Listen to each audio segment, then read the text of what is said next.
Aujourd'hui, il y a un scénario que nous craignons le plus dans la région dans le Maghreb, c'est le scénario d'une guerre entre l'Algérie et le Maroc. Ces deux pays qui sont en guerre froide depuis l'indépendance. L'Algérie estime que le Maroc est agressif avec son alliance avec Israël, une alliance militaire d'ailleurs, pas uniquement politique. Le Maroc se sent et il dit qu'il veut se défendre à juste titre. Donc chacun, du point de vue de sa logique, chacun a raison. Une guerre entre le Maroc et l'Algérie, personne n'en veut. Tout le monde la craint. C'est un cauchemar pour tout le monde. Par exemple, la rivalité historique entre les deux pays, le conflit du Sahara occidental, qui empoisonne depuis près de 4 décennies la relation entre Alger et Rabat, ainsi que d'une possible fuite en avant des généraux algériens en cas d'effondrement du régime dont ils sont le pilier, peuvent être des motifs pour déclencher une guerre entre les deux pays. Mais l'Algérie demeure certes plus puissante militairement dans les frappes en profondeur, ainsi que le combat sur terrain plat, mais le Maroc il est plus fort dans le renseignement, dans les cyberattaques et dans l'action clandestine et dans la résistance. Au final, personne ne va gagner. Personne ne va gagner. Ni l'Algérie ni le Maroc. Aujourd'hui, il y a un scénario que nous craignons le plus dans la région dans le Maghreb, c'est le scénario d'une guerre entre l'Algérie et le Maroc. Ces deux pays qui sont en guerre froide depuis l'indépendance, notamment depuis les années 70, lorsque le Maroc a annexé le Sahara occidental au nom de la recouvrement de son unité nationale. L'Algérie refuse cette réalité, elle soutient le Polisario depuis 1975 parce que ce mouvement veut avoir l'autodétermination et veut avoir un pays indépendant. Le problème dure depuis des années, il y avait la guerre des sables 63-64 entre l'Algérie et le Maroc, qui n'a pas duré longtemps, c'était fin 63, début 64. Il y a eu la Amgala 1, Amgala 2, 75, entre 75 et 76. Même il y a eu une guerre froide, jamais d'affrontement armé entre les deux pays. Pourtant, depuis décembre 2020, avec la normalisation des rapports entre Israël et le Maroc, les tensions sont revenues, elles sont remontées crescendo, et depuis fin août 2021, les relations diplomatiques entre l'Algérie et le Maroc sont totalement coupées. L'Algérie estime que le Maroc est agressif avec son alliance avec Israël, une alliance militaire d'ailleurs, pas uniquement politique. Israël assume son soutien militaire au Maroc et assume sa prise de parti ou son implication dans les enjeux au Maghreb. Donc l'Algérie se sent agressée à juste titre. Le Maroc se sent et il dit qu'il veut se défendre à juste titre. Donc chacun, du point de vue de sa logique, chacun a raison. Une guerre entre le Maroc et l'Algérie, personne n'en veut. Tout le monde la craint. C'est un cauchemar pour tout le monde. Mais disons que c'est une option qui risque de se produire. Dans le pire des scénarios, mais même dans le monde dans lequel nous vivons aujourd'hui, moi, ce qui s'est passé entre l'Ukraine et la Russie, je pense qu'il ne faut écarter plus aucune option. Donc, non, là, c'est du jamais vu, c'est le même peuple, etc. L'Ukraine et la Russie, c'est le même peuple. Il n'y a pratiquement aucune différence. C'est la même culture. L'Ukraine était le berceau de la civilisation russe. Le scénario d'une guerre entre l'Algérie et le Maroc, il a été étudié par un ouvrage stratégique qui a été édité par la Fondation méditerranéenne d'études stratégiques. En France, qui est la fondation, et la Fondation méditerranéenne d'études stratégiques, qui est un organisme basé à Toulon, au sud du pays, où l'organisme il est très lié au ministère des Armées, est très lié aux autorités françaises militaires, et très lié au service de renseignement français. D'ailleurs, celui qui dirige cette fondation est un ancien amiral de la marine française. D'ailleurs, un document stratégique vient d'être édité par la Fondation méditerranéenne d'études stratégiques, qui est un organisme français donc spécialisé dans les réflexions sur les enjeux de sécurité et de défense dans le bassin méditerranéen, et dans les productions où là les recherches, où là les expertises regroupent ou la traduisent la vision française, occidentale et européenne sur un certain nombre de problèmes militaires et sécuritaires dans la région de la Méditerranée. Le dernier ouvrage qui a été publié par la Fondation méditerranéenne des études stratégiques, c'est un atlas. C'est l'atlas stratégique de la Méditerranée et du Moyen-Orient. L'Atlas stratégique de la Méditerranée et du Moyen-Orient. L'Atlas, il a été parrainé par c'est vraiment un ouvrage stratégique et à la fois pas inquiétant, mais alarmant. Il nous incite à réfléchir. L'ouvrage, il a été piloté par la Direction générale des relations internationales et de la stratégie du ministère des Armées. La Direction générale des relations internationales et de la stratégie du ministère français des Armées, c'est-à-dire l'équivalent du ministère de la Défense nationale en Algérie. L'ouvrage, خدموا على un scénario. Ils ont étudié le scénario d'une guerre entre l'Algérie et le Maroc, où ils ont estimé qu'il est possible qu'il y ait des actions militaires entre les deux pays.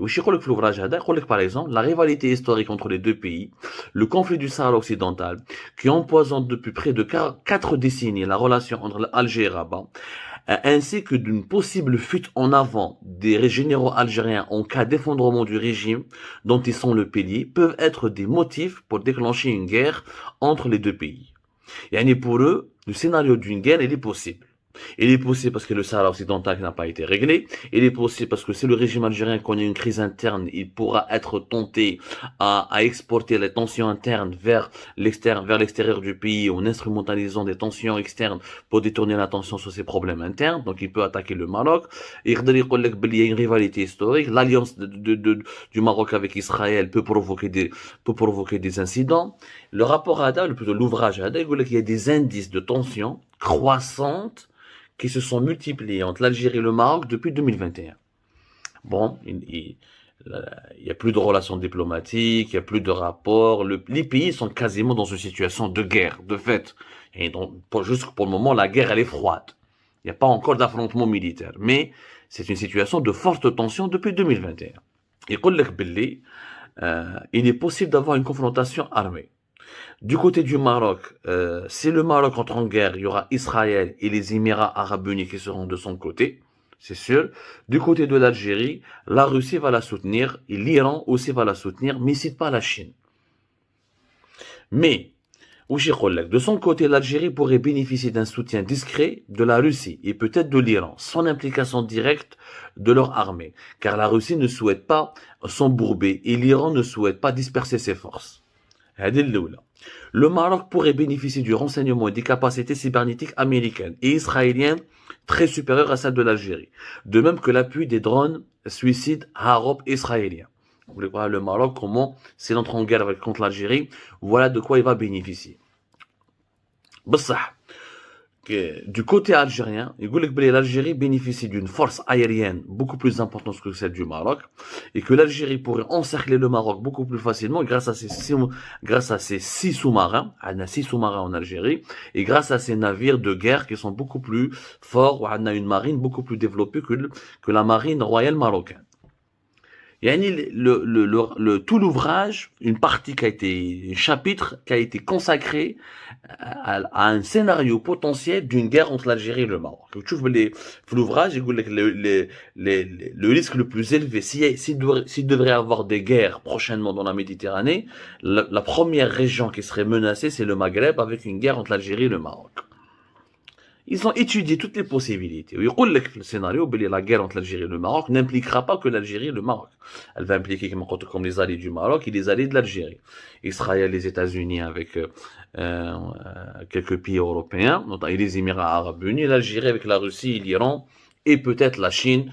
Mais la Chine, elle est aussi, elle fait aussi de bonnes affaires récemment avec le Maroc, avec l'Algérie. Donc c'est pour ça que les experts de cet atlas stratégique, ils disent non, la Chine sera neutre.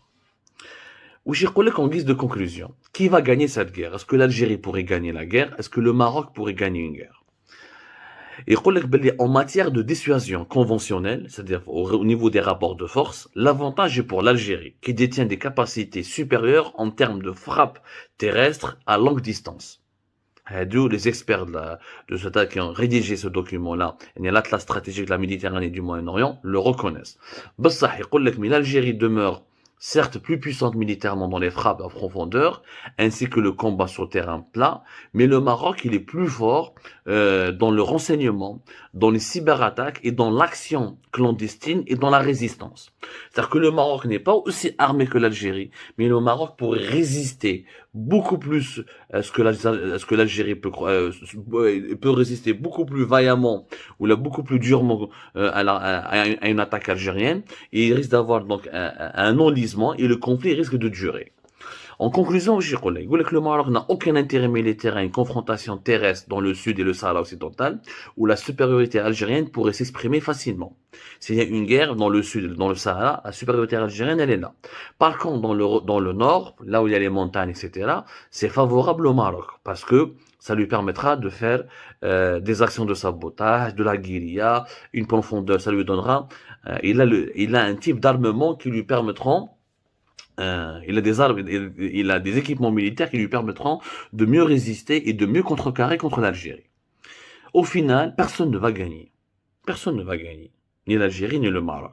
Parce que si le Maroc il est moins armé que l'Algérie, il pourrait facilement être soutenu par ses alliés pour rattraper son retard. Ils vont certainement lui livrer beaucoup d'armes. Et l'Algérie, la même chose. Du coup, cette guerre, le scénario qui a été établi par cet ouvrage, cet atlas stratégique de la Méditerranée et du Moyen-Orient, va se résumer à un conflit frontalier. Ni l'Algérie n'a la capacité d'envahir, d'aller jusqu'à Rabat, ni le Maroc n'a la capacité d'aller vers Alger. Du coup, ce sera au niveau des frontières, au niveau d'une bande frontalière, c'est-à-dire tout au nord, tout au long de la bande frontalière, du sud jusqu'au nord, avec beaucoup de dégâts, avec beaucoup de morts, et finalement, ni gagnant, ni perdant. Excepté des dégâts économiques et humains, les deux peuples vont se diviser encore davantage, les économies des deux pays vont s'effondrer encore davantage, les tensions sur les deux pays vont encore s'aggraver, avec un impact socio-économique important, puisque chaque pays va épuiser ses finances, son argent, ses hommes, son énergie, etc., à faire la guerre. D'après ces experts, si une guerre c'est par malheur, une guerre éclate entre l'Algérie et le Maroc.